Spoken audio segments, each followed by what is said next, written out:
He'd been sketching her face for 2 years, filling notebooks with drawings of a woman he'd never met. When she was attacked on a dark street, he didn't hesitate to save her. Now she's sitting by his hospital bed, and he has to decide whether to tell her the truth, that he's been in love with her since before he knew her name. Hello, beautiful Pride family. Welcome back to another enriching story. Your unwavering support means the world to me, and I'm committed to bringing you even more heartwarming stories as I continue to grow and evolve every day. If you're joining us for the first time today, please drop a comment letting us know where you're tuning in from. Don't forget to hit that subscribe button to officially become part of our Pride family. Now, let's get into today's story. The alarm didn't go off because Darren Hill had never set one. He woke at 5:43 in the morning the way he always did, his body trained by 2 years of the same ritual, the same hunger, the same quiet desperation that pulled him from sleep like a fisherman reeling in his catch. The slum apartment was dark, cold in the way that poverty makes cold, the kind that seeps through walls and settles in your bones no matter how many layers you wear to bed. He'd slept in a hoodie and sweatpants, his breath visible in the grey pre-dawn light filtering through the cracked window. He lay there for 37 seconds, counting them the way he always did, letting himself exist in the blank space before consciousness fully returned, before he remembered what his life had become, before he remembered what he'd lost, before he remembered her. Then he reached for his phone. The screen was cracked in a spiderweb pattern across the top left corner, a casualty from 4 months ago when he'd dropped it on the concrete outside the recycling center. He'd nearly wept at the damage, not because the phone itself mattered, it was 3 years old and barely functional on the best days, but because the crack obscured part of the screen where he watched her. He'd taught himself to angle it just right so the fracture didn't split her face in half. He turned it on now, waiting through the agonizing 10 seconds it took to power up, and then his fingers moved with practiced precision.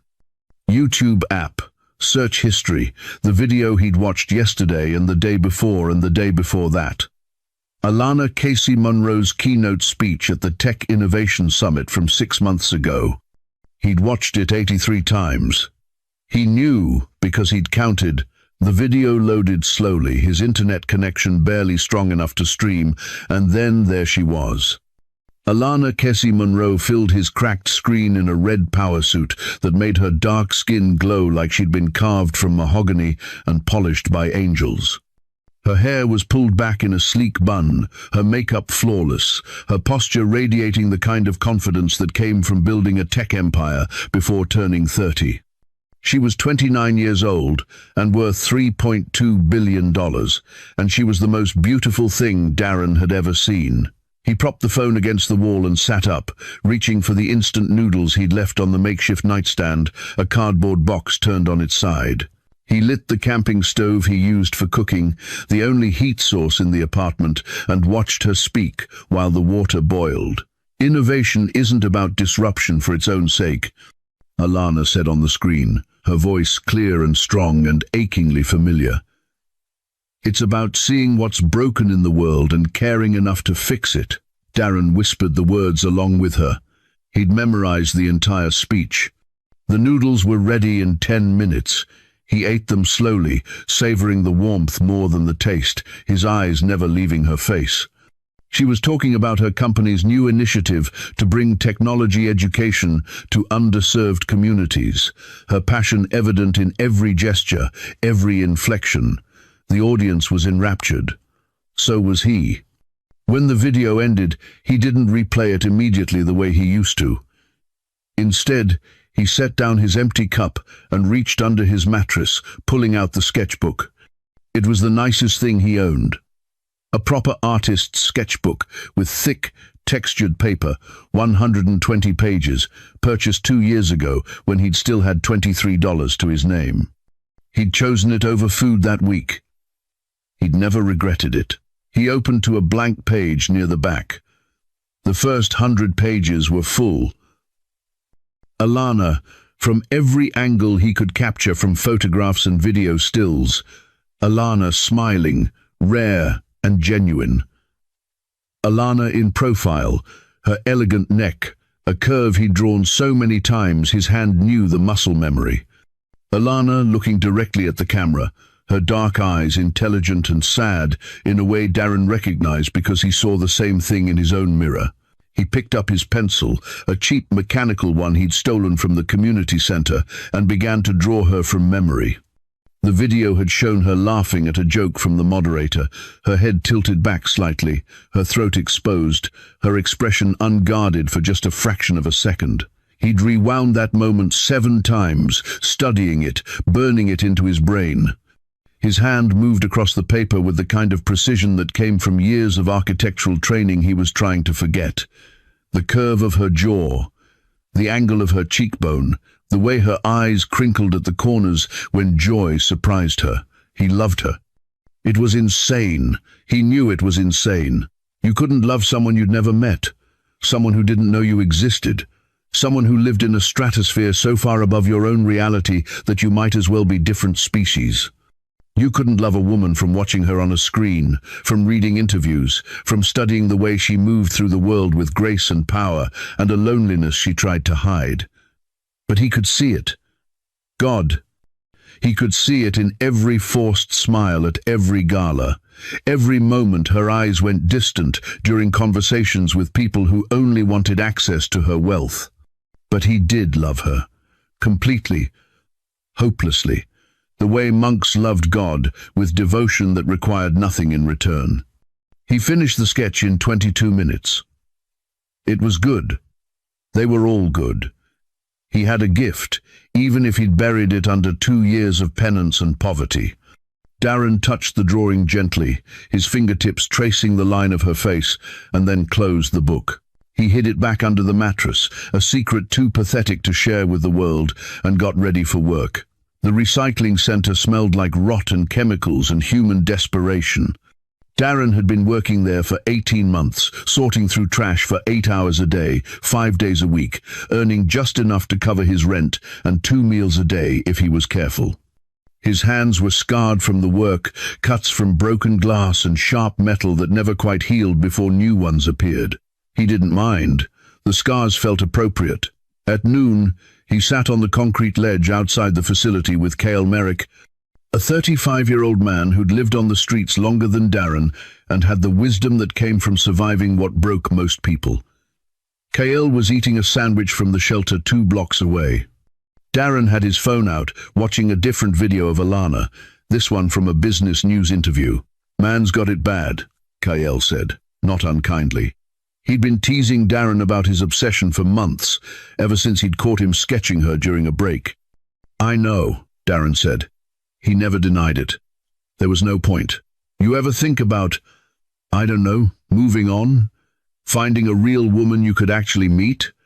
Darren looked up from the screen where Alana was discussing market trends with the kind of brilliant analysis that made his chest ache. "Why would I do that? Because she doesn't know you exist, brother, because this..." Cale gestured at the phone. "This isn't real." Darren was quiet for a moment, watching her speak. "She's real," he said finally, and watching her, knowing she exists in the world, knowing someone that extraordinary is out there building things and changing lives and refusing to compromise, that gives my life meaning. That makes the trash and the cold and the loneliness bearable, because I can see her and think beauty still exists, goodness still exists. She exists. Cale shook his head, but his expression was soft.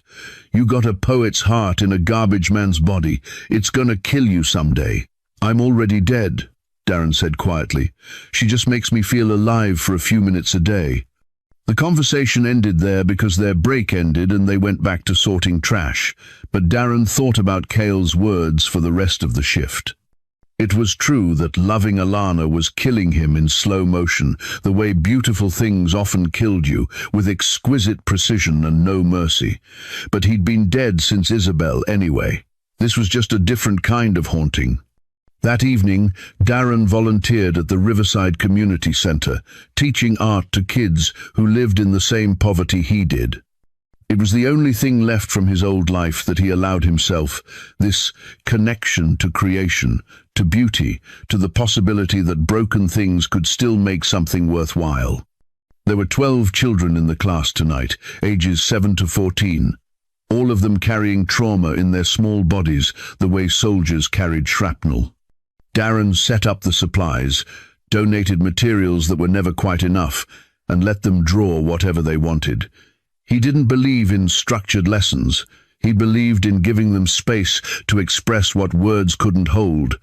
A 10-year-old girl named Maria sat beside him, working on a portrait of her mother. She was talented, her lines confident despite her age.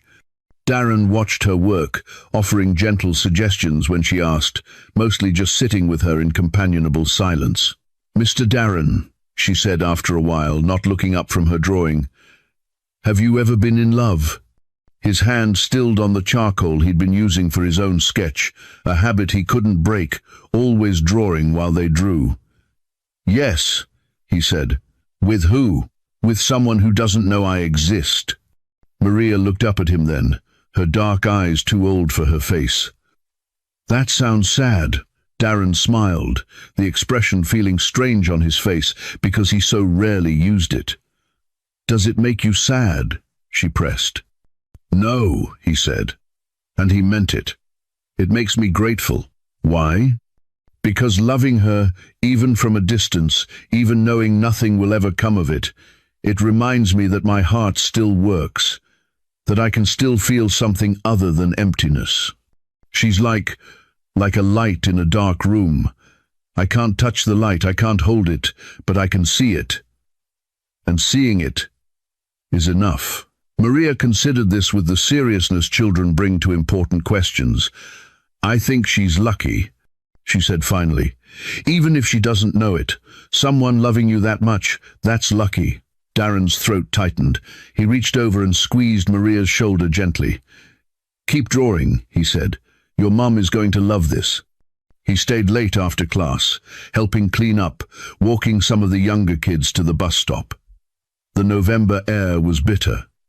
Winter coming early to Washington, D.C., and he pulled his threadbare jacket tighter as he headed toward his apartment. He was thinking about stopping at the convenience store. He had $4.30 left until Friday, maybe enough for... He stopped walking. There was a television in the window of an electronics store, one of those displays showing multiple screens at once, and on the largest screen was Alana. She was at some kind of event, a gala maybe, wearing a dress that made her look like the stars herself, emerald green, sleek, devastating.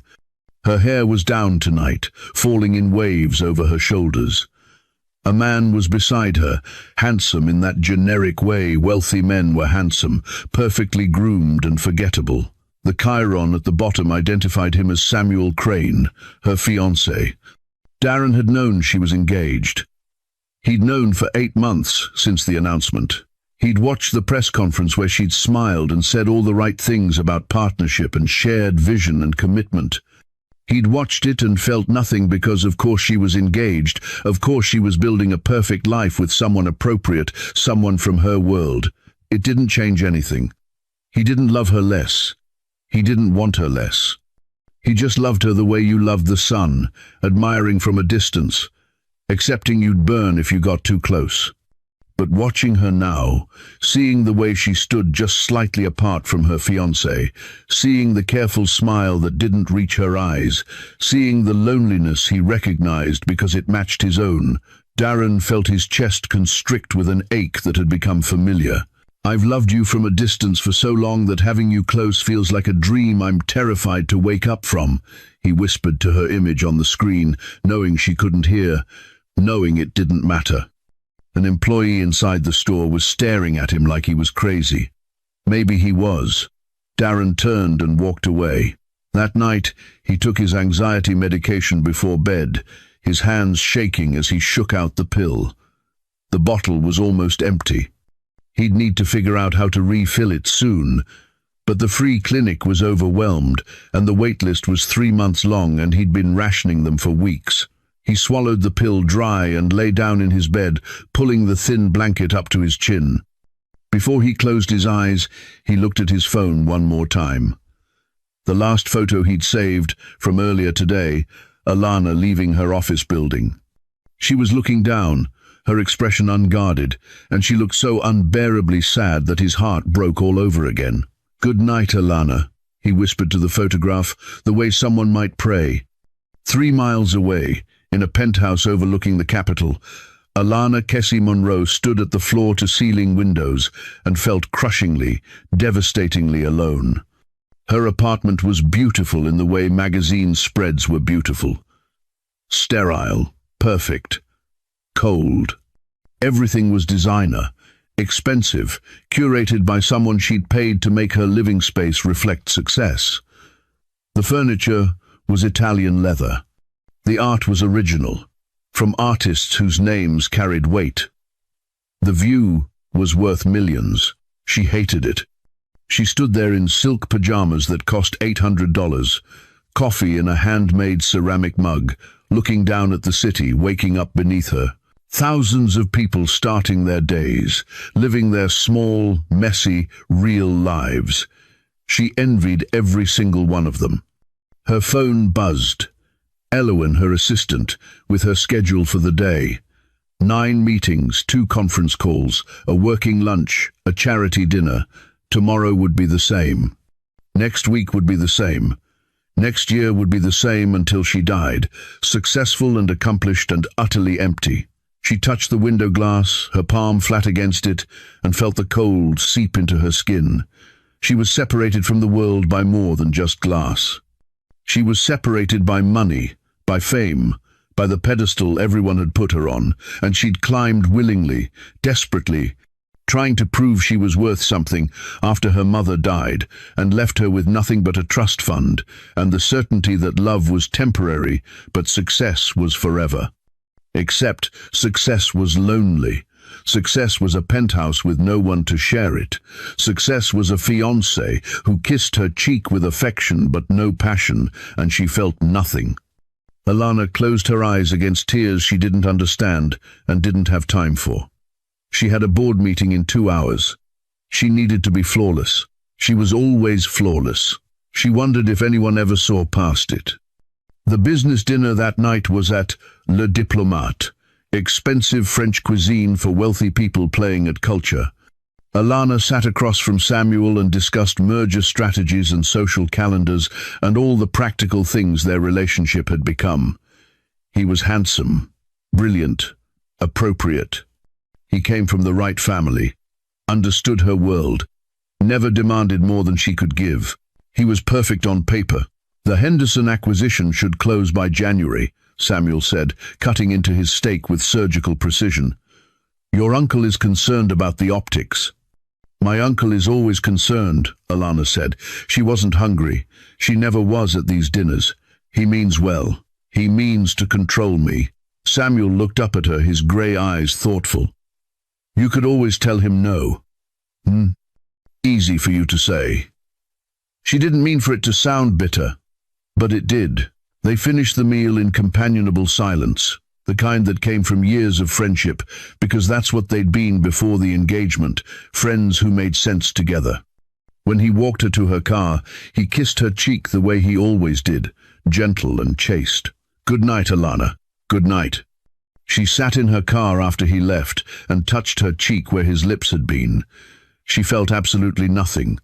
No warmth, no desire, no connection, just expensive perfume and the ghost of obligation. She cried on the drive home and hated herself for it. Darren didn't mean to be in that part of the city. He'd volunteered for a late shift at a different community center across town, filling in for a teacher who'd gotten sick, and he'd stayed later than planned helping a kid work through a panic attack. By the time he left, it was nearly 10 at night, and he'd missed the last bus that ran near his neighborhood. He started walking. It was 14 miles. He'd walked farther. The streets got worse the farther from downtown he went, gentrification giving way to forgotten neighborhoods, the kind politicians promised to revitalize and never did. Darren kept his head down and his hands in his pockets and thought about Maria's drawing, how proud she'd been showing it to him, how her face had lit up when he told her it was beautiful. He thought about Alana's interview from this morning, the one he'd watched during his lunch break. She'd talked about legacy, about building something that mattered beyond profit margins. Her voice had been passionate, alive, and he'd fallen in love with her all over again. He was so lost in thought that he almost didn't notice the car. It was a Mercedes, sleek and black and wildly out of place on this street. It was pulled over to the side, hazard lights blinking weakly. As Darren got closer, he could see someone in the driver's seat, a woman, her posture tense. He would have walked past. He'd learned in 2 years of poverty that getting involved in other people's problems usually just created problems for yourself. But then he saw her try to start the car, saw it fail, saw her hit the steering wheel in frustration. And he saw the group of men notice her too. There were 5 of them, emerging from an alley like rats from a sewer. Darren recognized the type immediately. Opportunistic predators who survived by taking from anyone weaker. The leader, a man Darren knew by reputation as Ravix, had a crowbar. They approached the Mercedes from different angles, surrounding it. Darren's heart started pounding. This wasn't his business. This was the kind of situation that got you killed in this neighborhood. He should keep walking. The woman in the car locked her doors. One of the men tapped on her window with the crowbar, almost playful. The others laughed. Darren took 3 more steps, trying to convince himself to leave, and then the woman turned her head toward the noise. The streetlight caught her face. Time stopped. Alana Kessie Monroe was 50 feet away from him, and she was terrified. Darren's body made the decision before his conscious mind could catch up. He pushed through the gathering crowd of onlookers, people drawn by potential violence, the way moths were drawn to flames, and he stepped between the thugs and her car. "Leave her alone," he said, and his voice shook, but his stance was solid. Ravix turned to look at him, surprise flickering across his face before it settled into amusement. "This, your woman? No. But she's not yours either. Walk away. You walk away, hero, before you get hurt." Darren didn't move. He couldn't. Because Alana was right there, the woman he'd loved for 2 years, the woman who gave his colorless life meaning.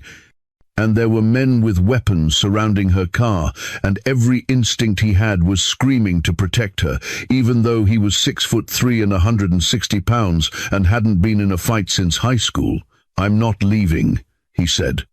Ravix's smile disappeared. "Your funeral." The first hit came fast, the crowbar swinging toward his ribs. Darren tried to dodge, but he was too slow, too unpracticed, and the impact drove the air from his lungs in an explosion of pain. He went down hard, his knees cracking against the pavement. "Get up," his brain screamed. "Get up, she needs you. Get up." He got up. The second hit caught him across the shoulder, spinning him sideways. The third was a fist to his face, his lips splitting, blood filling his mouth with the taste of copper and failure. But every time he fell, he dragged himself back up and put his body between them and Alana's car door. He could hear her screaming, muffled by the glass, her voice high and terrified. He could hear her on the phone, frantic, begging for police. He just needed to buy her time. A kick to his stomach doubled him over. Another to his back sent him sprawling. His vision was swimming, his ribs were on fire, every breath was agony. He saw Isabel's face, her smile before the accident, her eyes going blank after. He'd failed her. He'd been driving, and he'd failed her, and she'd died. But he wouldn't fail Alana. He got up again. Ravix was done playing. He pulled a knife, the blade catching the streetlight, and Darren's fear spiked to something beyond rational thought. But he didn't move. He stood there, swaying, bleeding, between the knife and the woman he loved. "You're either stupid or crazy," Ravix said. The knife came at him in a quick, brutal arc. Darren threw himself forward instead of away, inside the strike, and felt the blade slice across his ribs instead of plunging into his chest. The pain was white-hot, blinding, and he went down for the last time. Sirens wailed in the distance. Getting closer. "Cops, let's go," one of the other men said, and they scattered like cockroaches, leaving Darren crumpled on the ground in a spreading pool of his own blood. He heard a car door crash open, heard footsteps running toward him, felt hands on his face, small and soft and shaking. Oh God, please stay with me, please." Darren opened his eyes, or tried to. One was already swelling shut. Alana Casey Monroe was kneeling beside him, her hands framing his bloody face, tears streaming down her cheeks and landing on his skin like rain. She was touching him. She was real. She was here. You're Alana, he whispered, because his brain wasn't working right and that was the only thought he could form. Do you have your cell phone? Anyone I can call? She sobbed. Why would you do this? Why would you risk your life like that? You're going to be okay. Do you hear me? You're going to be fine. Please just stay awake. He wanted to tell her everything. That he loved her. That he'd loved her for 2 years. That dying here with her hands on his face was more than he'd ever thought he'd get. But the words wouldn't come. The darkness was pulling at him, insistent and heavy. Worth it, he managed instead, his voice barely audible.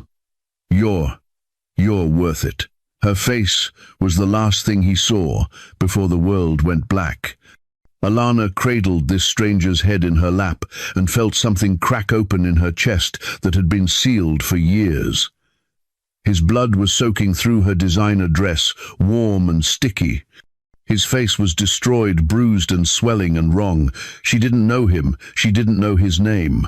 But he'd just taken a beating that would probably kill him, taken a knife meant for her, and she was feeling something she hadn't felt in so long she'd forgotten what it was called. Connection. This broken, bleeding man had looked at her like she mattered more than his own life. The ambulance arrived in a chaos of lights and noise. Paramedics tried to pull her away so they could work, and she fought them, actually fought them, screaming that she wouldn't leave him. "Ma'am, we need space. I'm not leaving him." They loaded him onto a stretcher, his body limp, his breathing shallow. One of the paramedics was saying something about internal bleeding, about trauma, about needing to move fast. Alana followed them to the ambulance in a daze. "Are you family?" someone asked. "Yes," she lied without hesitation. They let her ride with him. She sat in the cramped space while they worked, their hands efficient and urgent, and she held his hand, the only part of him she could reach. His fingers were calloused, scarred, the hands of someone who worked hard for little reward. They were beautiful. "What's his name?" a paramedic asked, trying to check his wallet, but there was barely anything in it. A few dollar bills. An expired ID from 4 years ago. "What does it matter? Save his life first," Alana yelled, shame flooding through her. This man had saved her life, and she didn't even know his name. At the hospital, they wheeled him straight to surgery. Alana stood in the hallway covered in his blood and watched the doors swing shut behind him, and for the first time in 8 months, she forgot she was engaged. She forgot she had a board meeting tomorrow. She forgot everything except the terrifying, overwhelming thought that if this stranger died, something vital and irreplaceable would die with him. Elowen found her 2 hours later, still standing in the same spot, still covered in blood. "Alana, Jesus, what happened? I need you to find out everything about him," Alana said, her voice hollow. "Everything. Who he is, where he lives. Find out every single detail." The surgery took 6 hours. Punctured lung, internal bleeding, cracked ribs, concussion. The surgeon told her he'd lost a lot of blood, that the next 24 hours were critical, that she should go home and rest. She didn't move from the waiting room. Elowen brought her clean clothes, coffee, her laptop. Alana changed in the bathroom, scrubbing his blood from her hands and watching it swirl down the drain and feeling like she was washing away evidence of something important. When they finally let her see him, he was in a private room because she demanded it and paid for it up front, cost irrelevant.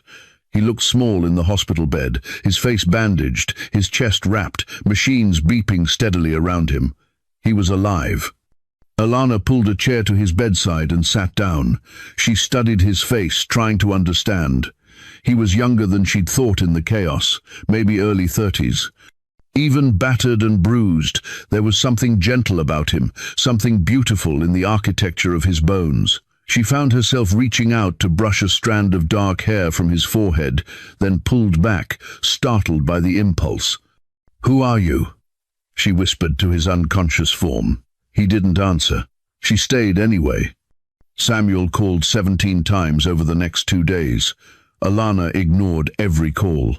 Elowen fielded her meetings, rescheduled everything, and brought updates on the stranger who'd saved her life. His name was Darren Hill, 32 years old, formerly a registered architect, though his license had lapsed 4 years ago. Currently employed at a recycling facility. Lived in the slums. No family, no emergency contacts, no connections to anyone or anything. He was completely alone. Alana read the sparse report Elowen had compiled and felt her heart clench. There had to be more. People didn't just appear fully formed from nothing. But Elowen said that's where the trail went cold. 4 years ago, Darren Hill had essentially erased himself. On the 3rd night, Alana fell asleep in the chair beside his bed, her laptop still open on her knees. She woke at 3 in the morning to find herself covered with a blanket. A nurse must have done it. The hospital was quiet, just the beep of monitors and the whisper of air through vents. She looked at Darren, still unconscious, still fighting, and she started talking. "I don't know if you can hear me," she said quietly. "They say people can hear when they're like this. I don't know if that's true or just something we tell ourselves to feel less helpless." She paused, feeling foolish, but continued anyway. "I'm Alana, but I guess you probably knew that, if you were trying to help.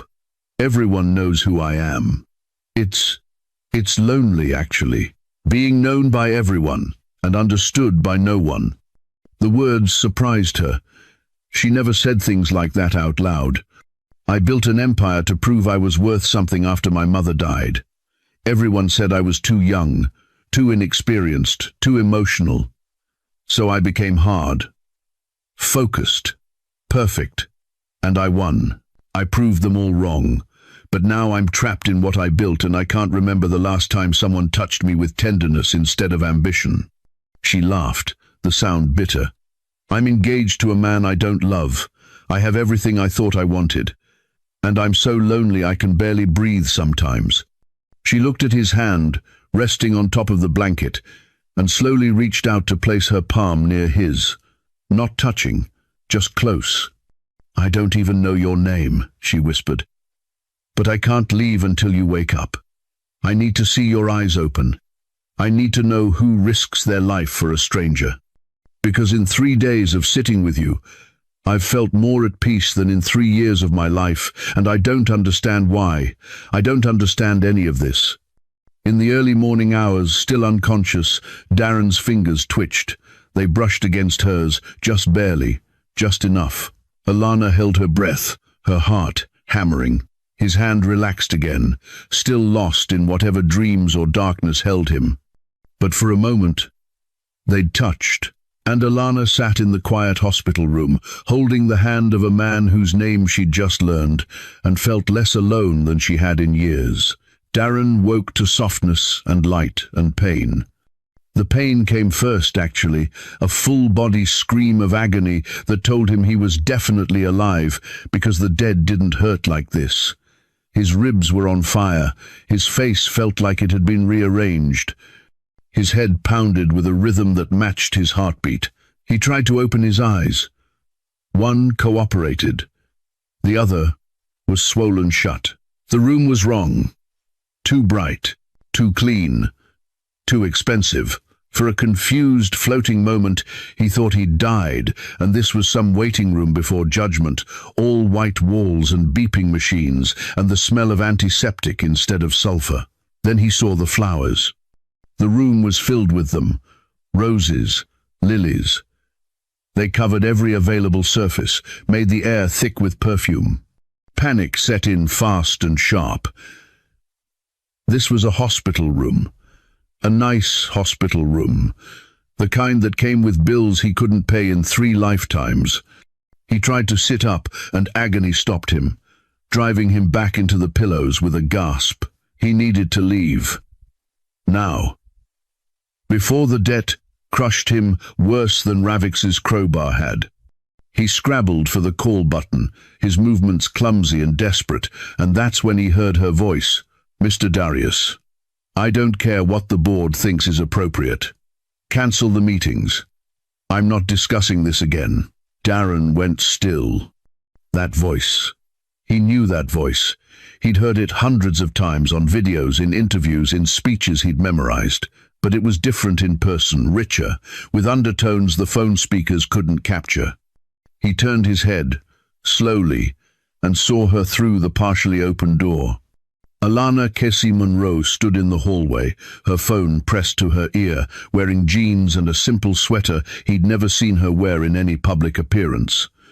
Her hair was pulled back in a messy ponytail. She looked tired. She looked beautiful. She looked real. She was here. She was actually here, 15 feet away from him, arguing with someone about staying at the hospital. Staying for him. The memories came back in a rush. The car, the men, the beating, her face above him, crying, her hands on his skin. He'd saved her. He'd actually saved Alana Casey Monroe, and now she was here, and he was still wearing a hospital gown, and his breath probably smelled like death. And oh God, this was not how this was supposed to go. Alana ended the call with enough force that he heard the beep from his bed. She stood there for a moment, her shoulders tight with tension, and then she turned to walk back into his room. Their eyes met.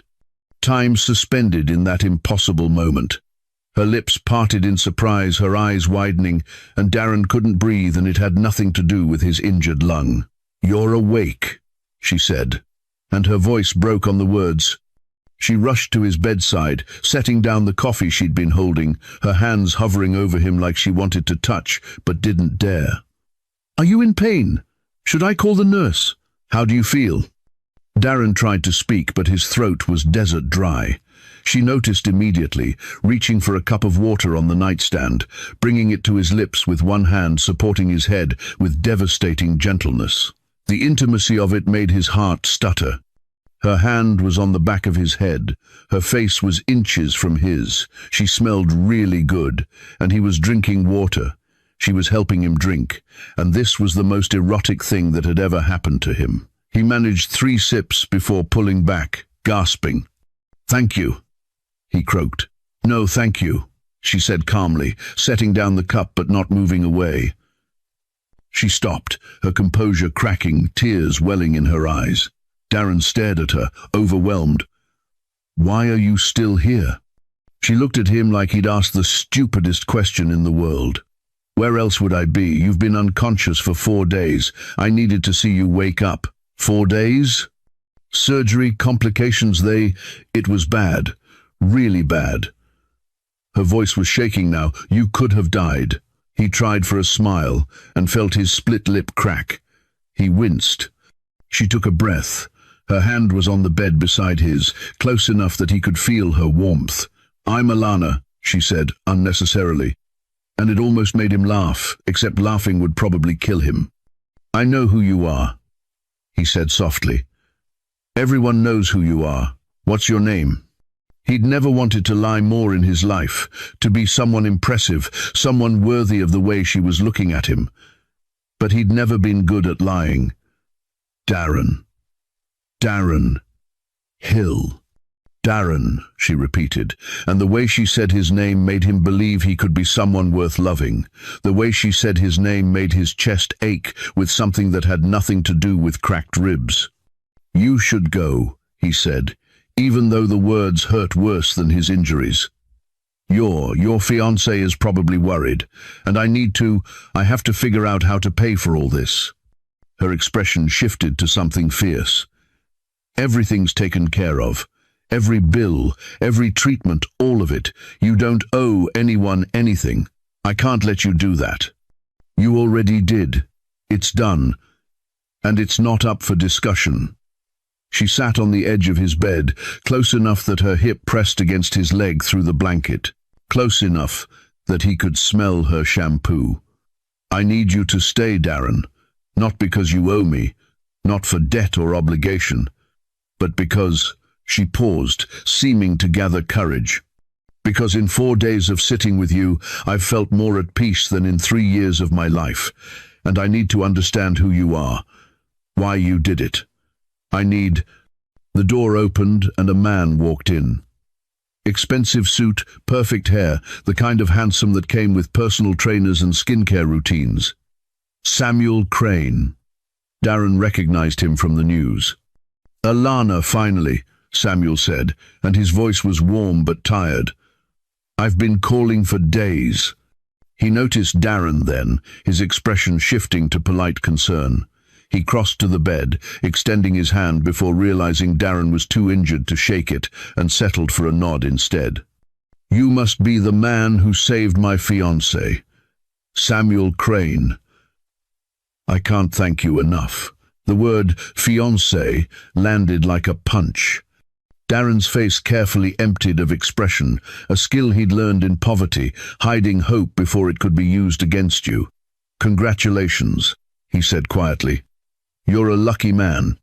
Alana's expression flickered with something, disappointment maybe, regret, but Samuel was already talking about the attack, about security, about ensuring this never happened again. He was professional, appropriate, grateful in the way wealthy people were grateful to service workers who did their jobs. Darren let the words wash over him and felt the distance between his world and Alana's stretch to infinity again. Of course she was engaged. Of course she had a perfect life with a perfect man. Of course the moment where she'd sat on his bed and looked at him like he mattered had been charity. Gratitude. Nothing more. "We should get you to the gala," Samuel was saying to Alana. "You've been here for days. You need to get back to your life." Alana looked at Darren, her eyes searching his face. "I should stay until—" "I'm fine," Darren interrupted, his voice flat. "You should go. Thank you for everything." The dismissal was clear. Alana's face fell, but she nodded slowly. Samuel's hand was on her lower back, guiding her toward the door, and Darren watched the woman he loved walk away from him for what he assumed was the last time. She stopped at the door, turning back. "I've arranged for your recovery care, and a place to stay afterward." "You can't," she paused. "You can't go back to where you were living. It's not safe. You don't have to." "I know, but consider it an appreciation gift." She pulled out a card from her purse, crossing back to his bedside to place it on the nightstand. "My private number. If you need anything at all." Her fingers brushed his hand when she set down the card, and electricity shot through him, sharp and unmistakable. Their eyes met, and he saw her breath catch, saw her pupils dilate, saw the same shock of connection cross her face. Then Samuel was calling her name and she was leaving, and Darren was left alone in his expensive hospital room, staring at a business card with her number like it was a holy relic. He picked it up with shaking hands and pressed it to his chest, right over his broken ribs, and let himself cry. 2 weeks passed. Darren was discharged to an apartment Alana had arranged, a modest one-bedroom in a safe neighborhood that felt like a palace compared to the slum. It was furnished, stocked with food, paid for 6 months in advance. The guilt of accepting it warred with the desperate relief of having clean water and heat. He found work at a community center in the area, teaching art to at-risk youth. The pay was minimal, but it fed something in him that had been starving. And Alana texted him. It started simple.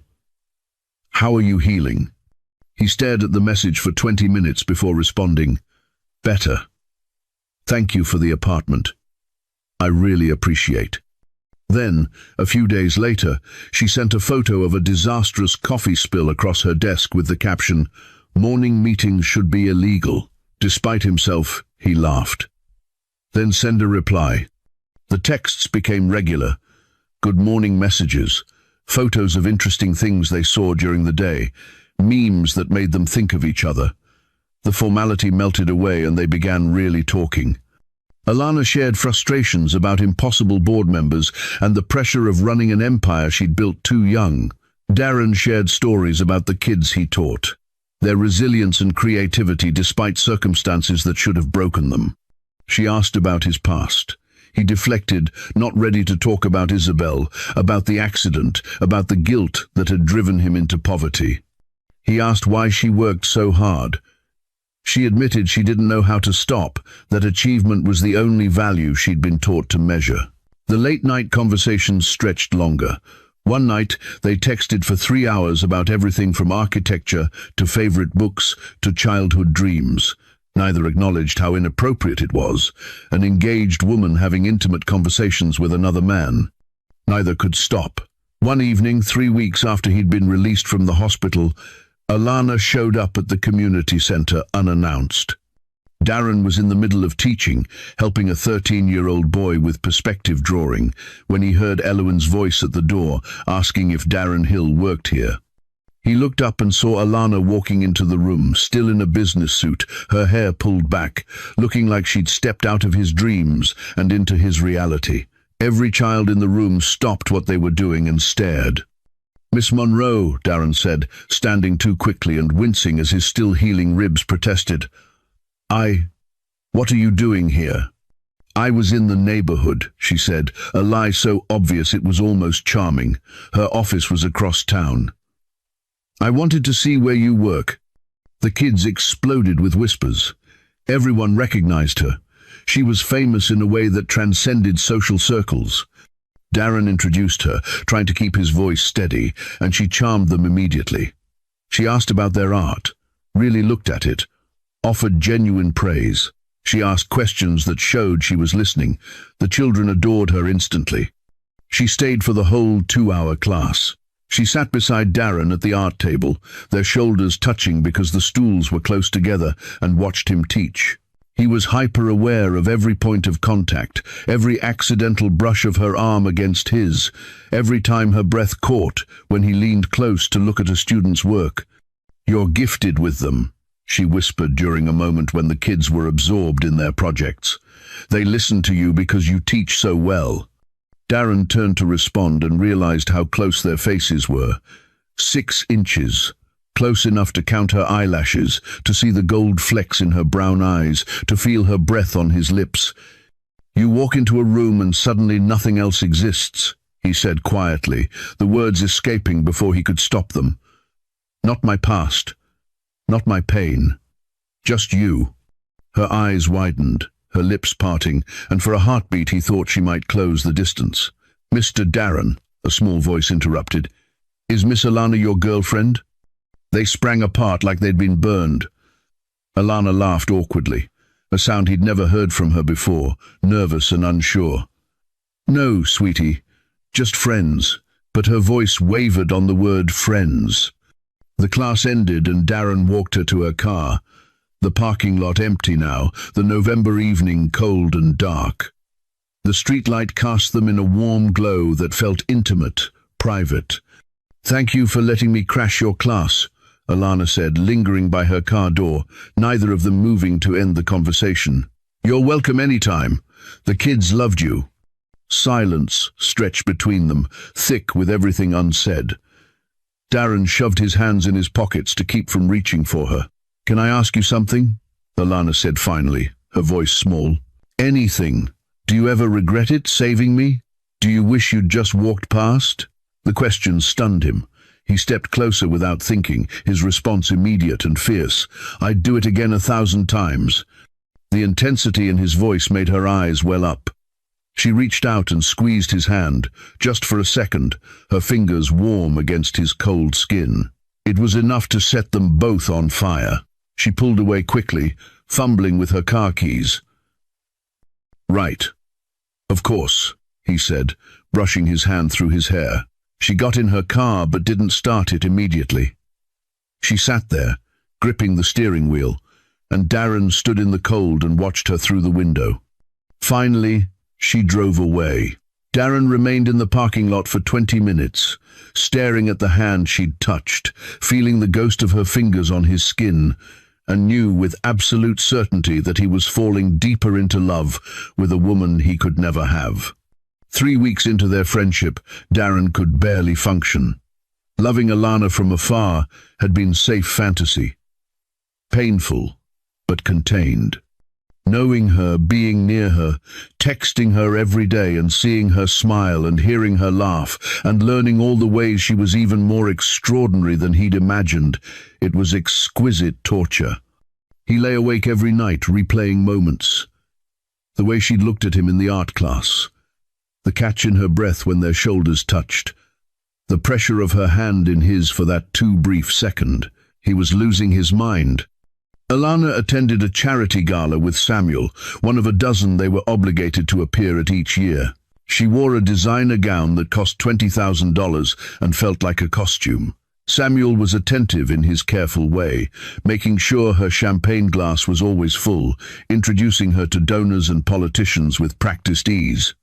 They danced together because it was expected.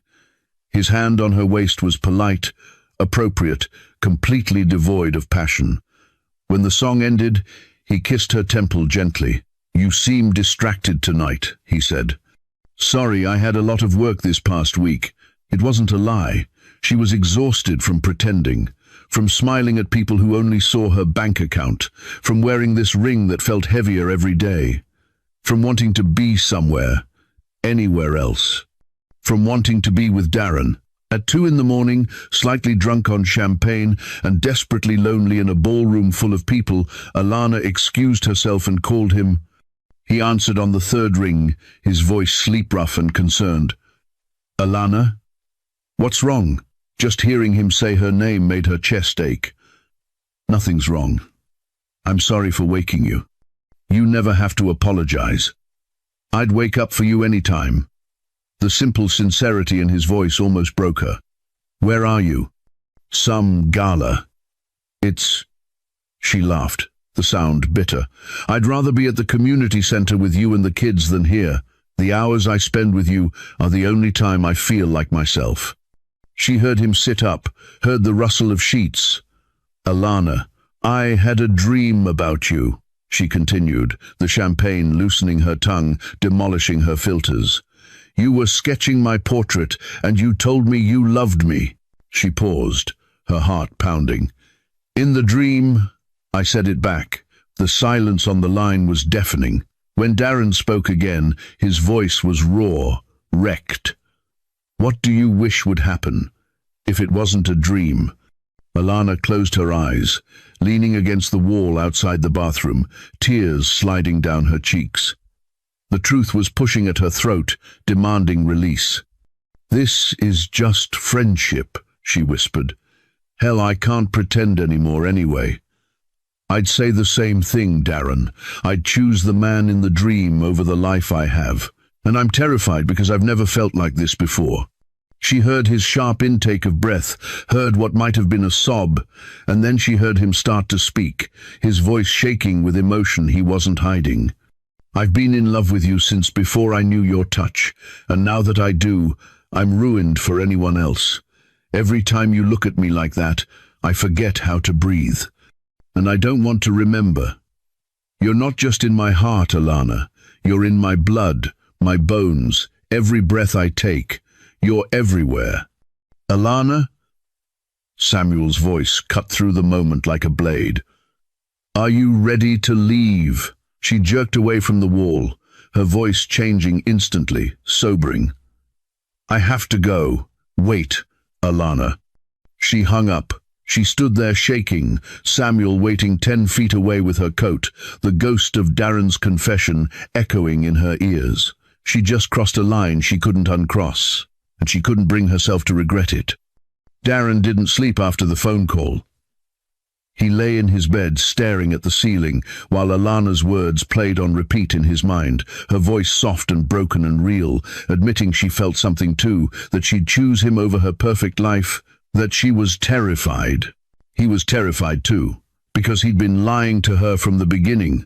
Not explicitly, but by omission, which felt worse somehow. She thought their connection had started the night he saved her, but he'd been in love with her for 2 years before that. He'd watched her, studied her, sketched her face dozens of times before they ever met. She needed to know the truth, all of it, even if it made him sound obsessive, even if it made her run. She deserved honesty. At 7 in the morning, he texted her, "Can we talk? Somewhere private." Her response came 3 minutes later. "Yes, when?" "Today, please." She suggested a park by the Potomac River, secluded and quiet. They agreed to meet at 2 in the afternoon. Darren spent the intervening hours in a state of controlled panic.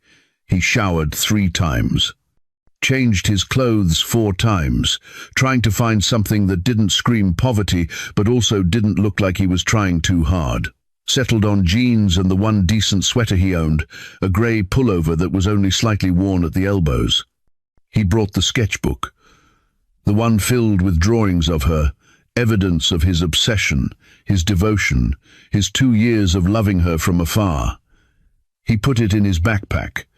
The park was nearly empty when he arrived, the December cold keeping most people indoors. Alana was already there, standing by the water's edge in a long black coat, her hair down and windswept. She looked nervous. She looked beautiful. "Hi," she said when he approached, and her voice was uncertain in a way he'd never heard before. "Hi," he responded. They walked in silence for a while, following the path along the river. The water was grey and choppy, reflecting the overcast sky. Darren's heart was hammering so hard he was sure she could hear it. Finally, he stopped at a bench overlooking the water. "Can we sit?" She nodded and they sat, leaving a careful foot of space between them. The distance felt like miles. Darren took a deep breath and started talking. "I need to tell you something. About the night I saved you. About everything before that." His hands were shaking, so he clasped them together. "It wasn't coincidence. Me being there that night. I mean, your car breaking down was coincidence, but me recognizing you, me stepping in, that was..." He couldn't look at her. He stared at the river and forced the words out. "I've been watching you for 2 years. Not in person, I never followed you or anything creepy like that, but on TV, in interviews. I'd watch your speeches, your public appearances. I started because I saw you on the news and thought you were brilliant. The way you talked about innovation and purpose, it meant something to me when nothing else did." He risked a glance at her. She was listening, her expression unreadable. It became more than admiration. "I started, I have this sketchbook. I'd draw your face from memory, from screenshots of videos, over and over. I know how insane that sounds. I know. But you gave my life meaning when I had nothing else. Watching you, knowing someone that extraordinary existed in the world, it made the poverty and the loneliness bearable." He pulled the sketchbook from his backpack and set it on the bench between them. "There are 147 drawings of you in here, from before we ever met. I loved you, Alana, for 2 years before I knew your touch. And when I saw you that night in the car, surrounded by those men, I didn't think, I just knew I'd do anything to protect you." He finally looked at her fully. Tears were streaming down her face silently. "I'm telling you this because I can't keep lying by omission. These past weeks, getting to know you, it's been the greatest and most painful experience of my life. Because you're even more extraordinary than I imagined. Every conversation, every text, every moment with you feels like breathing after drowning. And I can't keep pretending this is just friendship when my heart stops every time you smile at me." His voice broke, but he pushed through. "I'm in love with you, completely, hopelessly. I know it's wrong. I know you're engaged. I know I have no right, but I can't keep lying. I needed you to know the truth. And if you want, if this is too much, I'll disappear from your life completely. I'll never contact you again. You deserve to know who I really am before you decide anything." The silence after his confession was agonizing. Alana sat frozen, tears running unchecked down her face, the sketchbook untouched between them. Then she stood abruptly, turning away from him, her arms wrapped around herself. He could see her shoulders shaking, Darren's heart shattered. He'd gone too far, revealed too much, scared her away with the intensity of his devotion. "I'm sorry," he said, his voice hollow. "I shouldn't have. I'll go." "No." Her voice was strangled. She turned back to him, her face devastated. "Don't apologize, don't leave. Just give me a second because I can't process this." She walked a few steps away, taking deep breaths, clearly trying to compose herself. Darren sat on the bench, feeling like he was waiting for execution. When she came back, her eyes were red, but her voice was steadier. "You can't say these things. You can't tell me you've loved me for 2 years. That you've been drawing me. That every moment with me feels like breathing. When I'm supposed to get married in 6 weeks. When my life is planned out. When this, whatever this is between us, it can't exist." "I know," Darren said quietly. "That's why I said I'd leave if you wanted." "I don't want you to leave." The words burst from her like a confession. "That's the problem. That's the worst part. Because I feel it too." She sat back down beside him, closer this time, close enough that their knees almost touched. "I've been lying to myself, pretending this was just gratitude, just friendship. But I think about you when I wake up and when I fall asleep. I look for your texts before I check my emails. Being with you feels like coming home to a place I've never been." She picked up the sketchbook with trembling hands and opened it. The first drawing was from 2 years ago, one of his earliest attempts, Alana at a press conference looking fierce and focused. She turned the pages slowly, seeing herself through his eyes, page after page of devotion rendered in pencil and charcoal. "I'm terrified," she whispered, still looking at the drawings, "because I'm supposed to love Samuel. He's perfect on paper. He's safe. But when you look at me, I feel seen in a way I never have before. Like you're not looking at the billionaire, or the CEO, or the public figure. You're looking at me." She closed the book carefully and met his eyes. "What do we do now?" Darren's chest was so tight he could barely breathe. "I don't know. I'm not asking you to leave him. I'm not asking you to choose me. I just needed you to know the truth. Is there any universe where we have a chance?" The question was barely audible. "You deserve someone who looks at you like you are the most important person in their life," Darren said, his voice fierce. "I can be that man. I already am. But I have nothing to offer you except myself. I'm broke. I'm damaged. I live in an apartment you pay for because I can't afford my own rent. Any future with me it's uncertain and messy, and nothing like the life you have planned." "I don't care about the money," Alana said. "I need you to understand that. I don't care about any of it, but I have obligations, contracts. The engagement involves business partnerships, family expectations. It's not as simple as just calling it off."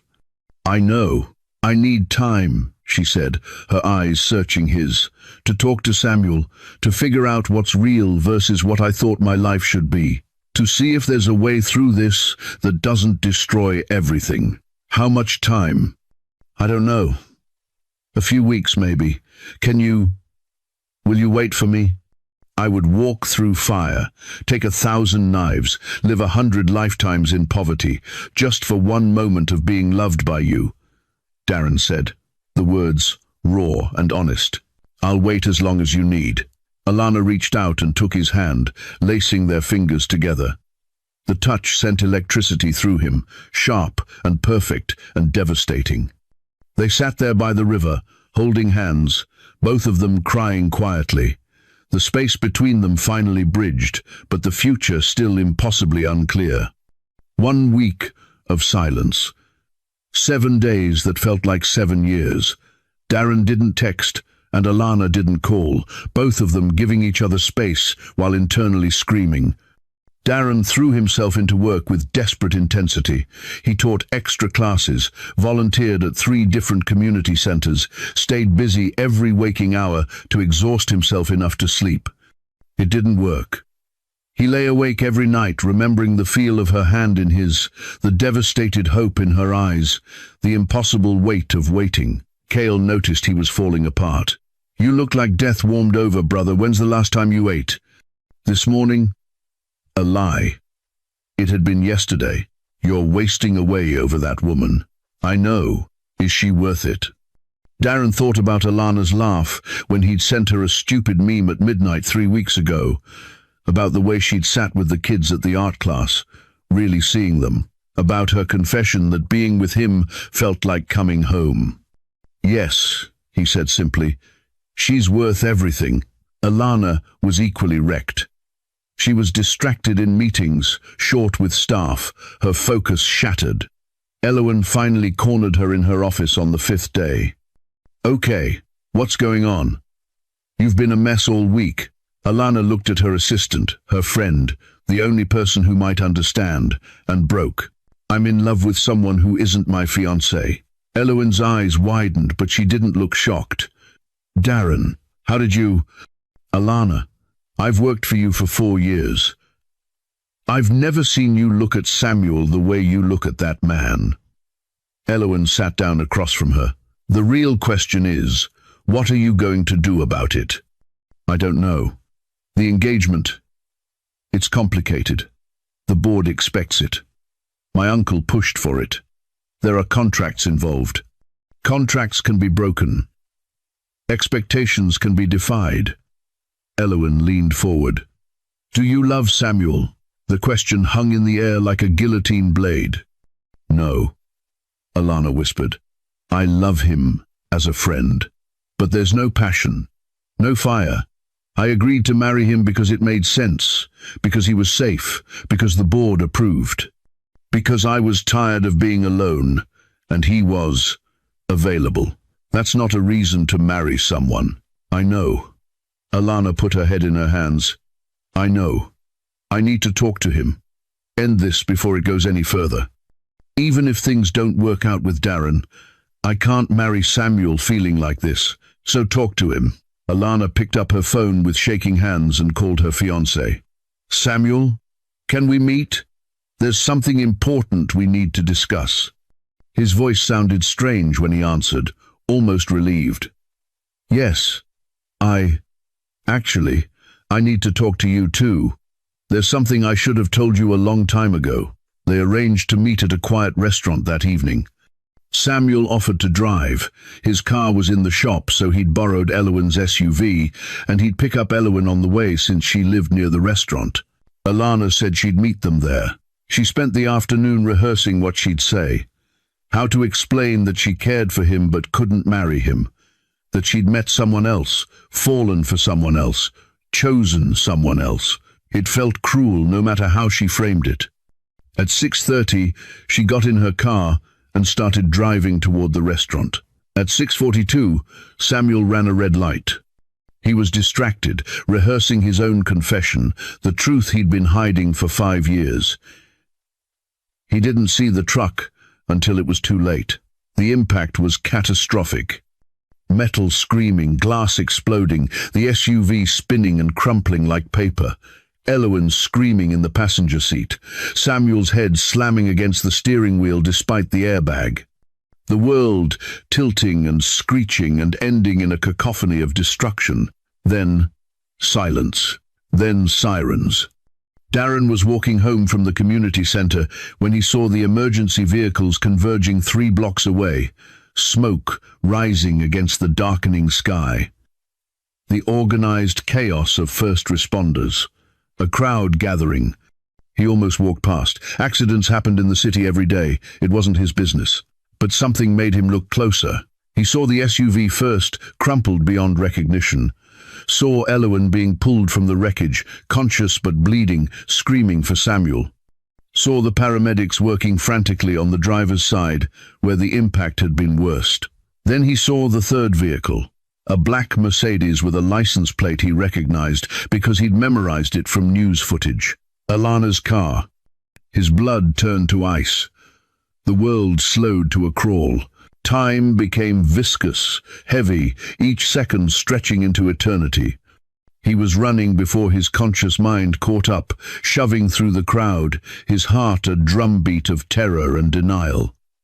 Not again. Not again. Please, God.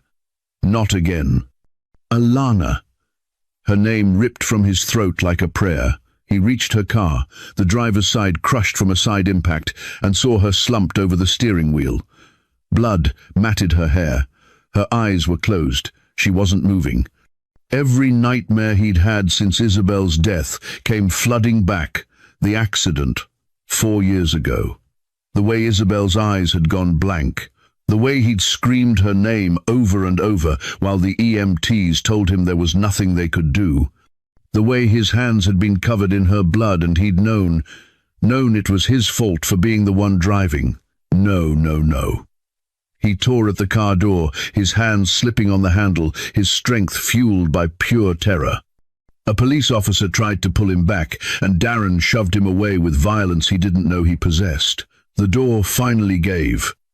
He reached in, his hands shaking so badly he could barely function, and carefully tilted her head back. Her eyes fluttered open. The relief hit him so hard he almost collapsed. Alana. Darren. Her voice was confused, slurred. What happened? You were in an accident. I'm going to get you out, okay? He unbuckled her seatbelt with fumbling fingers and slid his arms under her, cradling her against his chest as he extracted her from the wreckage. She made a sound of pain, and he nearly broke. He carried her away from the car and sank to his knees on the pavement, holding her, his tears falling on her face. Paramedics rushed over, but he couldn't let go, couldn't release her. His arms locked around her like if he just held on tight enough, he could keep death from taking another woman he loved. Sir, we need to examine her. I'm not leaving her. His voice was raw, broken. I can't. Darren. Alana's hand came up to touch his face weakly. It's okay. Let them help. I'm terrified of losing you, he choked out, the confession spilling from him unchecked. I'm more terrified of never telling you that you're the reason I started believing in second chances. When I saw your car, when I thought you might be, I can't lose you. You won't, she whispered. I'm here. I'm okay. They had to physically pry him away so the paramedics could work. He stood 3 feet away, his whole body shaking, watching them check her vitals and stabilize her neck and load her onto a stretcher. When they started to take her to the ambulance, he followed. Are you family? Someone asked. Yes, Alana said before anyone else could answer, her voice weak but certain. He's mine. Let him come. They let him ride in the ambulance. He sat beside her, gripping her hand like a lifeline, his other hand stroking her hair with a gentleness that contradicted his earlier violence. You're going to be okay, he kept saying, over and over like a mantra. You're going to be fine. I've got you. When I hold you, I feel like I'm holding my entire world, and I'll protect it with everything I am. At the hospital, they tried to separate them so the doctors could work. Darren became almost feral, his eyes wild, his hands reaching for her, even as nurses blocked his path. Sir, you need to let us do our jobs. I need to stay with her. Darren, please. One of the nurses, an older woman with kind eyes, put her hand on his arm. You're scaring the other patients. She's in good hands. We'll take care of her, but you need to calm down. He was breathing too fast, on the edge of a full panic attack, his trauma from Isabel bleeding into the present until he couldn't separate past from now. The nurse guided him to a chair and made him sit, made him put his head between his knees, made him breathe slowly while she talked in a low, soothing voice about nothing important, just filling the silence until his heartbeat slowed. When he could think again, she brought him water and told him Alana had a severe concussion and a broken collarbone, but would fully recover. She was stable. She was safe. Darren put his face in his hands and sobbed. They let him see her 2 hours later. She was in a hospital bed, her head bandaged, her arm in a sling, looking small and vulnerable in a way that made his chest ache. But she was alive.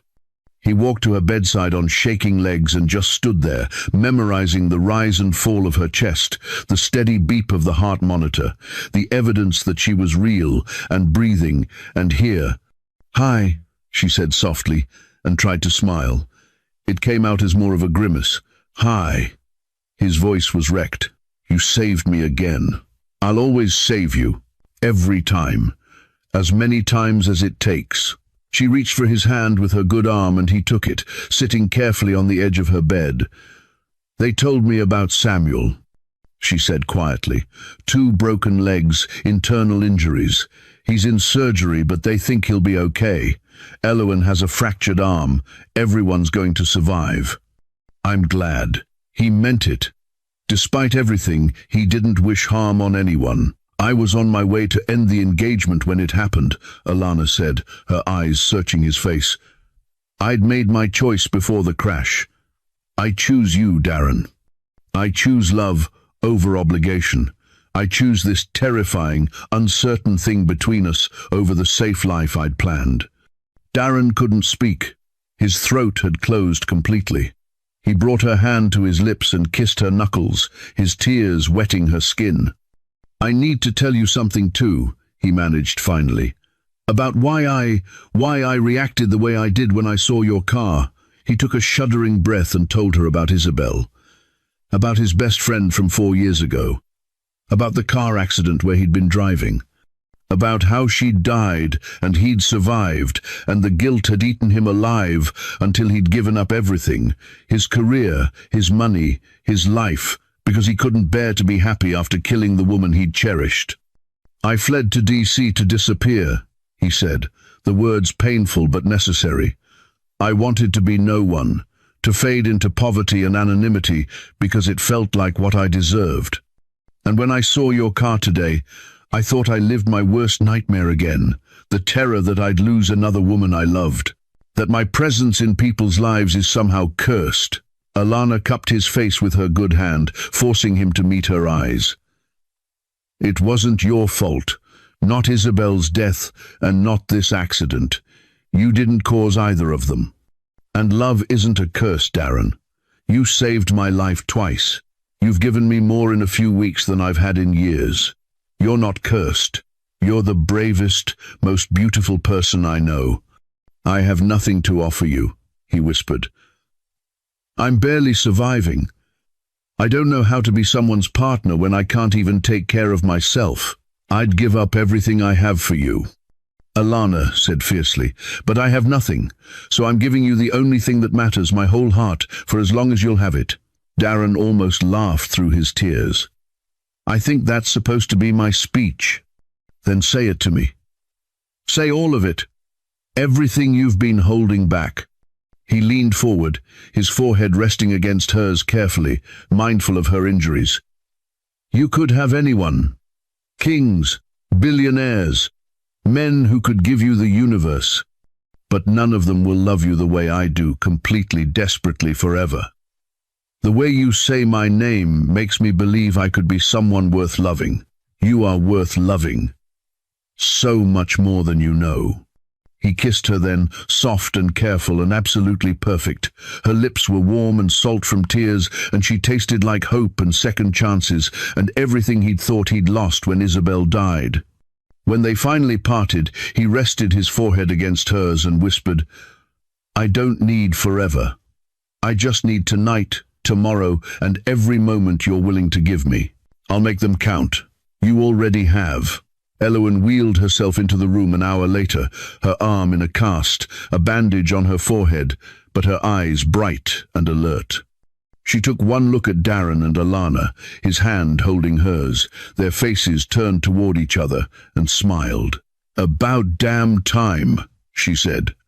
Alana laughed, the sound turning into a wince as it jarred her injuries. "How are you feeling?" "Like I was in a car accident, but alive, so I'll take it." Elowen's expression turned serious. "Samuel made it through surgery. He's stable. But Alana, he was on his way to tell you something important. He made me promise that if anything happened to him, I'd make sure you knew." "What's that?" Elowen glanced at Darren, hesitating. "Maybe this should be private." "He can stay," Alana said immediately, tightening her grip on Darren's hand. "Whatever it is, he can hear it. Samuel asked me to tell you that he understands, that he's known for weeks you were falling for someone else, and that he's grateful because it gave him courage to admit his own truth." Alana looked confused. "What truth?" He said to tell you he's sorry he wasn't honest from the beginning, that the engagement was a mistake, and that when he's recovered, he has something to confess that changes everything. 2 days later, Samuel was well enough for visitors. Alana went to his room, Darren waiting in the hallway, giving them privacy but close enough that she could feel his presence. Samuel was propped up in bed, his legs in casts, looking exhausted but oddly peaceful. When Alana started to apologize, to explain about Darren, he held up his hand. "Stop. I know. And I need to tell you something I should have told you 3 years ago." He took a deep breath, and the words came out in a rush. "I'm gay. I've been in love with someone else, a man named Jasper who works in London, for 5 years. The engagement to you was never real. It was an arrangement." Alana sat down heavily in the visitor's chair, her mind reeling. "What?" Samuel's voice was gentle but firm. "After your mother died, your uncle and the board started pressuring you to settle down, to appear stable. They threatened to oust you from your own company, remember? They were going to use your history of anxiety and depression against you, claim you were unfit to lead." She did remember. The month after her mother's funeral, when she could barely function and Chris had called that emergency board meeting, when they'd questioned her stability, her judgment, her right to run the company she'd built. "I offered you a solution," Samuel continued. "A marriage of convenience. I'd provide the stable, appropriate image they demanded. You'd protect my inheritance. My family they're conservative. Old money.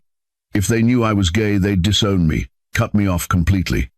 I planned a comfortable, passionless life together, both of us lonely but safe, both of us hiding from the truth." Samuel's eyes were sad but clear. "But then the attack happened. And I watched you fall for Darren. Really fall. I saw you come alive in a way I'd never seen. I watched you laugh for real, not the performance laugh you do at galas. I watched you risk everything to sit by his hospital bed. And I realized we were both condemning ourselves to half-lives." Alana was crying silently. "Why didn't you tell me?" "Because I was a coward, because the lie was easier than the truth, because I thought safety was enough." He shifted in his bed, wincing. "But the accident, almost dying, it gave me perspective. I'm done pretending to be someone I'm not. I'm calling off the engagement. I'm coming out. I'm going to fight my family and live honestly, even if it costs me everything. Samuel, and you should do the same. Fight for your company and your love. Stop letting other people dictate who you should be." He smiled, and it was genuine. "Go get your man, Alana. Darren is clearly crazy about you. Honestly, his devotion is almost annoying in how heroic it is." Alana laughed through her tears. She leaned forward carefully and hugged him, mindful of both their injuries. "I'm so sorry you felt you had to hide." "I'm sorry I let you hide too," he said. When she wheeled back into the hallway, Darren stood up immediately, his expression anxious. She crossed to him, and he caught her, holding her carefully, his hands gentle on her back. "I'm free," she whispered against his chest. "Truly free. The engagement was never real. It was protection, not love. And Samuel is ending it. She pulled back to look at Darren's face. "I can be with you. Really be with you. If you still want." He kissed her, deep and certain and perfect, in the middle of the hospital hallway. Let the nurses stare. Let the world watch. This was real, and it was his, and he was never letting it go. 1 week passed. Alana recovered enough to return to work, though her doctor advised light duty. She ignored the advice and called an emergency board meeting. The boardroom was tense when she walked in, Darren's presence beside her causing whispers. She'd brought him deliberately. She wanted them to see her choice. Her uncle Chris sat at the head of the table, looking smug. He'd heard about the broken engagement. He thought he had ammunition. "Alana, we're concerned about recent events," he began. "Your broken engagement, your erratic behavior, He glanced at Darren with barely concealed disdain. "Questionable company you're keeping. Questionable. Alana's voice was ice. We've done our research on Mr. Hill, formerly a licensed architect who lost everything 4 years ago, currently living in poverty. History of mental health struggles. A dead fiance under suspicious circumstances. Chris opened a folder and slid photographs across the table. Public records from Isabel's accident. Medical records showing Darren's anxiety medication. He's an unstable drifter, Alana, and your involvement with him calls your judgment into question. The board members shifted uncomfortably. Some looked sympathetic, others looked calculating. We're invoking the clause from 3 years ago, Chris continued, questioning your mental fitness to lead. Your recent behavior, the broken engagement, your obsession with this man, it all points to instability. We're giving you 1 week to decide. Step down voluntarily, or we'll force a vote to remove you. The room went silent. Alana stood slowly, her eyes blazing. You want to question my fitness to lead the company I built from nothing? Fine. Let's talk about fitness. Let's talk about the fact that I turned a $5 million investment into a $3 billion empire before I turned 30. Let's talk about our market position, our innovation pipeline, our employee satisfaction ratings. She leaned forward, her hands flat on the table. Or do you want to talk about the fact that I'm in love with a man who has nothing material to offer me? Is that what makes me unfit? Choosing love over your approval? Chris's face hardened. You're thinking with your heart instead of your head. That's exactly what we're concerned about. Darren had been silent until now, sitting beside Alana, trying to be invisible. But hearing himself weaponized against her, seeing the contempt in these people's eyes, something in him snapped. He stood up. You're right, he said quietly. All eyes turned to him. I have nothing. I live in an apartment she pays for because I can't afford my own rent. I work at a community center, making barely enough to eat. I have a past I'm ashamed of and trauma I'm still working through. He looked at Alana, his voice softening. But I love her more than I've ever loved anything in my life, and she makes me want to be better. To build instead of hide. To create instead of just survive. He turned back to the board. If loving someone who sees past your money to your heart is a liability, then I'm the biggest liability she has. But I won't let you use me to destroy her. I'll walk away right now if it means she keeps what she built. No. Alana's voice was sharp. She stood beside him, taking his hand. You're not going anywhere, and neither am I. She addressed the board with steel in her voice. I'm restructuring this board. Anyone who voted to question my fitness will be removed. If you fight it, I'll take the company private, even if it costs me billions. I will not negotiate on my right to my own life. You can't, Chris sputtered. I can, and I will.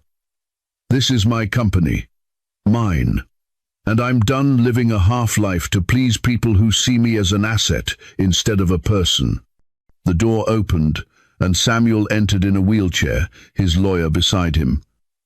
She's right, and I'm here to confirm that our engagement was a mutual arrangement, not a romance. I support Alana completely. Furthermore, I'm prepared to testify that Chris attempted to blackmail both of us into maintaining the engagement for business reasons. Elowen came in behind him, her arm still in a cast, carrying a thick folder. I also have documentation of Chris's unauthorized access to Alana's medical records, his attempts to manipulate board votes, and his personal communications discussing how to maintain control over her decisions, all potential legal violations. The tide shifted visibly. Several board members who'd been neutral now looked uncomfortable. One stood up and addressed Chris directly.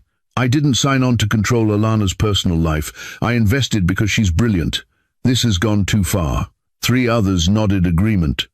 Chris stood abruptly, his face red with fury. You're making a mistake. All of you. This company needs stability, not romance. Then leave, Alana said calmly, because I'm not going anywhere. He stormed out, 2 loyalists following him. The remaining board members looked at each other, then at Alana. What do you need from us? The oldest member asked. trust, and the freedom to live my life while running this company. Can you give me that? They voted 7-0 in favor of her staying. Alana found Darren in the hallway after, sitting on a bench with his head in his hands. She sat beside him and took his hand. "You didn't have to do that," she said softly. "Offer to leave." "Yes, I did. I won't be the reason you lose everything. You're not a reason I'd lose anything. You're the reason I fought to keep it." She turned his face toward hers. They kissed in the hallway outside the boardroom where she'd just fought for her right to love him, and it felt like victory. The final board meeting happened 1 week later. Alana stood before the investors, the press, and her remaining board members with Darren in the front row watching. She gave the speech of her life. "I built this company to prove I was worthy after my mother died, to earn value through achievement, to show the world I was more than my grief, more than my youth, more than people's low expectations." Her voice was strong, clear. "But I finally understand that my worth isn't in this company. It's intrinsic. I don't have to earn the right to exist, to love, to be happy." The room was silent. "I'm in love with a man who's been through hell and came out the other side still capable of gentleness, still capable of giving everything he has, which isn't much materially, but is everything that matters. He makes me want to be better, to build things that matter beyond profit margins, to remember why I started this company in the first place." She turned back to the board. "So you can support me, the whole me, personal life included, or you can leave. But I'm not negotiating my humanity anymore." 3 more board members resigned on the spot, unwilling to accept her terms. The rest stayed. The press coverage was brutal for about 48 hours. Billionaire CEO chooses poverty-stricken artist over empire. The think pieces wrote themselves. Social media exploded with opinions. Alana ignored all of it. She was too busy falling in love. 6 months later, Darren stood in front of the building that would change everything. His first major architectural project since Isabel's death. A memorial art center funded by Alana's foundation, designed by him. It was beautiful. 3 stories of glass and light and open spaces designed for creation, for community, for healing. His hands had drawn every line of the blueprints. His vision had shaped every room. He'd named it the Isabel Memorial Center for Arts and Hope. Alana stood beside him at the opening ceremony, their fingers intertwined. She'd stepped back from daily company operations to focus on philanthropy. She'd never been happier. The crowd was massive. Formerly homeless individuals Darren had helped, kids from his art classes, community leaders, press, donors, people whose lives had been touched by what Alana's money and Darren's vision had created together. Samuel attended with Jasper, his boyfriend of 4 months, finally public and free. They looked incandescent together. Elowen took photos, documenting everything, already planning the foundation's next project. Cale was there too, wearing a new jacket Darren had bought him, his eyes suspiciously wet as he looked at what his friend had built. Maria, the little girl from Darren's first class, tugged on his sleeve. "Mr. Darren, do you still think you're unworthy of good things?" Darren looked at Alana, at the center he'd designed, at the community gathered around them. He thought about how far he'd come from the slum apartment, where he'd eaten instant noodles and watched videos of a woman he thought he'd never meet. He thought about the sketchbook under his old mattress, filled with love he'd thought was hopeless. He thought about the impossible, miraculous way love had found him anyway. "No," he said, his voice strong and certain. "I'm learning to believe I deserve love. I'm learning to believe good things can happen. I'm learning that broken doesn't mean worthless."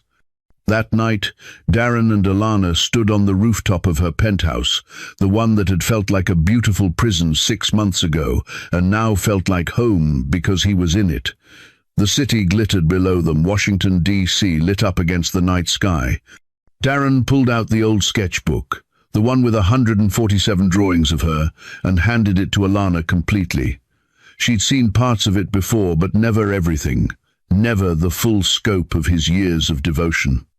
She paged through slowly, tears streaming down her face as she saw herself through his eyes. Every angle, every expression, every moment he'd loved her from afar. On the last page, he'd drawn something new. A small house with a porch, two figures holding hands, surrounded by light, their future imagined in pencil and hope. "I love you," Alana whispered, looking up from the drawing. "You're worth more than gold," Darren said, pulling her into his arms, holding her against his chest where she could feel his heartbeat. "Worth more than empires. Worth everything. You're the reason I'm standing here instead of hiding in poverty. You're the reason I believe in second chances. You're my entire world, Alana, my entire universe." She tilted her face up and he kissed her, slow and deep and perfect, tasting forever on her lips. "Marry me," he whispered against her mouth. She pulled back to look at him, her eyes wide. "What? I know it's fast. I know I still have nothing material to offer. I don't have a ring. I can't afford the kind of wedding you deserve. I'm still figuring out how to be a functional human being most days." He cupped her face in his hands. "Parman, my grain farman, but I want to spend the rest of my life loving you. I want to wake up next to you every morning. I want to build a life with you, messy and uncertain and real. Will you marry me?" "Yes." She didn't hesitate. He spun her around on the rooftop, both of them laughing and crying, the city lights witnessing their joy. When he set her down, she was breathless and radiant.